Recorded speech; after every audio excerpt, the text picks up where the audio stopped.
അപ്പസ്തോല പ്രവർത്തനം 1-ാം അധ്യായം 6 മുതലുള്ള വാക്യങ്ങൾ ഒരുമിച്ച് കൂടിയിരിക്കുമ്പോൾ അവർ അവനോട് ചോദിച്ചു, കർത്താവേ, അവിടുന്ന് ഇസ്രായേൽ രാജ്യം പുനഃസ്ഥാപിച്ചു നൽകുന്നത് ഇപ്പോഴാണോ?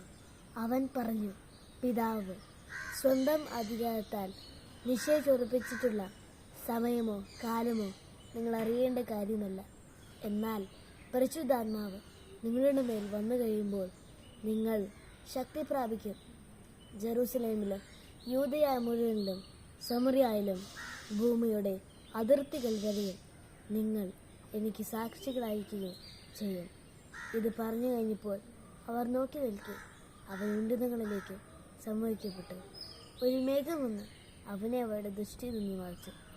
അവൻ ആകാശത്തേക്ക് പോകുന്നത് അവർ നോക്കി നിൽക്കുമ്പോൾ വെള്ള വസ്ത്രം ധരിച്ച 2 പേർ അവരുടെ മുന്നിൽ പ്രത്യക്ഷപ്പെട്ട് പറഞ്ഞു, അല്ലയോ ഗലീലയരേ, നിങ്ങൾ ആകാശത്തിലേക്ക് നോക്കി നിൽക്കുന്നതിൻ്റെ നിങ്ങളിൽ നിന്ന് സ്വർഗത്തിലേക്ക് സംവഹിക്കപ്പെട്ട യേശു സ്വർഗത്തിലേക്ക് പോകുന്നതായി നിങ്ങൾ കണ്ടതുപോലെ തന്നെ തിരിച്ചു വരും. അവർ ഒലിവ് മലയിൽ നിന്ന് ജെറൂസലേമിലേക്ക് മടങ്ങിപ്പോയി. ഇവ തമ്മിൽ ഒരു സാബത്ത് ദിവസത്തെ യാത്രാദൂരമാണുള്ളത്. അവർ പട്ടണത്തിലെത്തി തങ്ങൾ താമസിച്ചിരുന്ന വീടിൻ്റെ മുകളിലത്തെ നിലയിലും മുറിയിൽ ചെന്നു.